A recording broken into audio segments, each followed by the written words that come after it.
Hi. ஆக்சுவலாக coming 2026 election வர்ற 23ஆம் தேதி ஏப்ரல் 23 நடக்குது. ஸோ எல்லோரும் கண்டிப்பாக ஓட்டு போடணும். ஸோ அதில் முக்கியமான ஒரு விஷயமா நான் பார்க்குறது என்னென்னா, இப்போ எல்லா கட்சி சார்பாக வந்து பிரச்சாரம் பண்ண ஆரம்பிச்சிருப்பாங்க.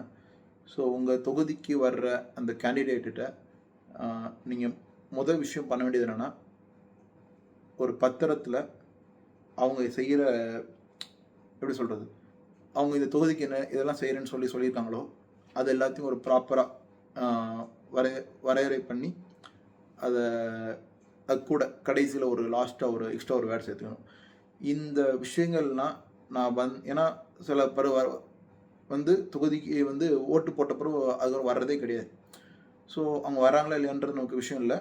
நம்ம தொகுதிக்கு என்னென்ன செய்யணும்னு சொல்லியிருக்காங்களோ அந்த டெவலப்மெண்ட்ஸ் வரணும்ல. அந்த டெவலப்மெண்ட்ஸ் வராமல் இருக்கிற பட்சத்தில் ஸோ அந்த டெவலப்மெண்ட்ஸ் நோக்கி நம்ம வந்து மூவ் ஆன் பண்ணுறதுக்கு இது ஒரு எனக்கு தோண ஒரு ஐடியா. ஓகேவா? அவங்ககிட்ட நான் இந்த தொகுதிக்கு இந்தந்த இன்ஃப்ராஸ்ட்ரக்சர் டெவலப்மெண்ட்லேருந்து இவ்வளோ டெவலப்மெண்ட்ஸ்லேருந்து வேலை வாய்ப்புலேருந்து எல்லாமே நான் செஞ்சு தரேன்னு சொல்லியிருப்பாங்க.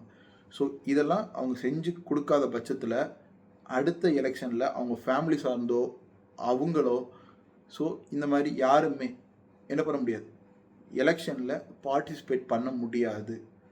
அடுத்த எலெக்ஷனுக்கு நான் நிற்க முடியாதுன்னு சொல்லி முடிஞ்ச அளவுக்கு அந்தந்த தொகுதி சார்ந்தவங்க மேக்ஸிமம் ஒரு கேண்டிடேட் வந்து பேசுகிறாங்கன்னா அந்த ஊர் சார்பாக ஒரு பத்திரம் ரெடி பண்ணி அவங்கள்ட்ட கொடுத்து, நீங்கள் இந்த தொகுதிக்கு இந்த ஊருக்கு என்னெல்லாம் செய்ய போகிறீங்கன்னு சொல்லி கேட்டு வரையறையை வந்து மொத்தமாக எழுதி வாங்கிட்டு, இதெல்லாம் நீங்கள் செய்யலைன்னா அடுத்த எலெக்ஷனில் எனக்கு நிற்கிற தகுதி கிடையாது, என் குடும்பம் சார்ந்த யாரும் நிற்க முடியாது, ஸோ என்னோடய பிளட் ரிலேட்டிவ் யாருமே நிற்க முடியாதுன்னு சொன்னேன்.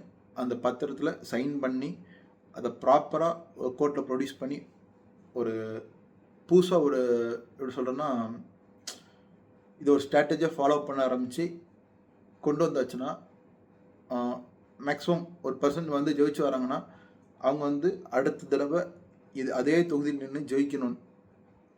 அதாவது அந்த தொகுதியில் எலெக்ஷன் நிற்கிறதுக்கே அவங்க வந்து அந்த தொகுதிக்கு கொடுத்த வாக்குறுதியெல்லாம் செஞ்சுருக்கணும். ஸோ அது வந்து எம்எல்ஏவாக இருந்தால் அதுக்கு ஒரு கான்செப்ட். அதே மாதிரி சிஎம் ஆகணும்னு ஆசைப்படுறாங்கல்ல, அவங்களுக்கும் இப்போ ஒரு உதாரணத்துக்கு விஜயா இருக்கட்டும், முக ஸ்டாலினாக இருக்கட்டும், எடப்பாடி பழனிசாமி அவர்களாக இருக்கட்டும், யாராக இருந்தாலும் அவங்க கட்சி சார்பாக ஒரு வாக்குறுதியெல்லாம் கொடுத்து ஒரு லிஸ்ட்டு வெளியிடுவாங்க. அவங்ககிட்ட மக்கள் அவங்க உங்கள் தொகுதிக்கு அவங்க வந்து ஓட்டு பிரச்சாரம் பண்ண வரும்போது, ஏன்னா ஏற்கனவே பிரச்சாரம் பண்ண ஸ்டார்ட் பண்ணியிருப்பாங்க. ஸோ பிரச்சாரம் பண்ண வரும்போது அந்தந்த தொகுதி சார்பாக ஒரு குறிப்பிட்ட மக்கள் என்ன பண்ணணும்னா, அவங்ககிட்ட போய் இந்த தடவை எலெக்ஷனில் நான் ஜெயிச்சு நான் வந்தால் இது வாக்குறுதிலாம் செய்கிறேன்னு சொன்னேன். ஸோ இதெல்லாம் செய்யாத பட்சத்தில் அடுத்த எலெக்ஷனில் நானும் பார்ட்டிசிபேட் பண்ண முடியாது, அதுக்கப்புறம் என் பிள்ளைகள் என் குடும்ப சார்பாக யாருமே பார்ட்டிசிபேட் பண்ண முடியாது, நான் கொடுத்த வாக்குறுதி நிறைவேற்றலைன்னா. ஸோ ஒவ்வொரு வாக்குறுதியும் நிறைவேற்றுக்கு ஒரு டைம் பீரியடு, ஸோ அதையும் மென்ஷன் பண்ண வைக்கணும்.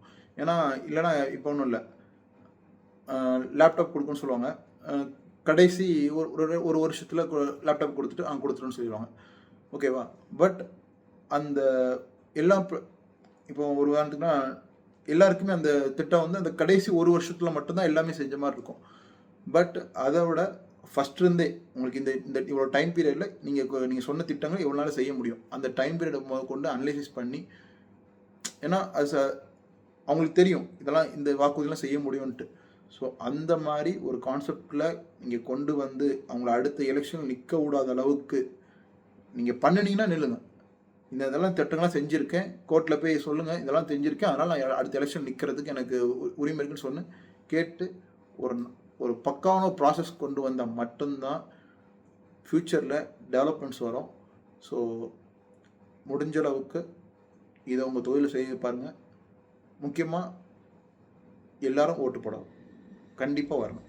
அதாவது ஒரு 30-40% ஓட்டு வந்து போடாமல் போகிறதுனால தான் அந்த டோட்டல் எப்படி சொல்கிறது, ஒரு பர்சன் ஜெயிக்கிறது தோக்கிறதுன்ற விஷயமே ஒரு தவறான விஷயத்தில் முடியுது. இப்போ ஒரு உதாரணத்துக்கு ஒரு கட்சி வந்து ஒரு 20% வாங்கியிருக்கோம், அந்த ஒரு 30% மக்களும் வந்து போட்டிருந்தாங்கன்னா அந்த கட்சியோட நிலைமை ஒரு எப்படி சொல்கிறது, ஒரு சேஞ்சஸ் இருக்கும். ஸோ அதனால் முடிஞ்ச அளவுக்கு என்னை பொறுத்தவரை அந்த ஓட்டு போடாமல் இருக்காங்க தெரியுமா, அவங்க தான் நம்ம நாட்டோட பெரிய தேச துரோகிகள் நான் பார்க்குறேன். ஸோ முடிஞ்ச அளவுக்கு யாரெல்லாம் எல்லாருமே ஓட்டு போடணும். தேங்க்யூ.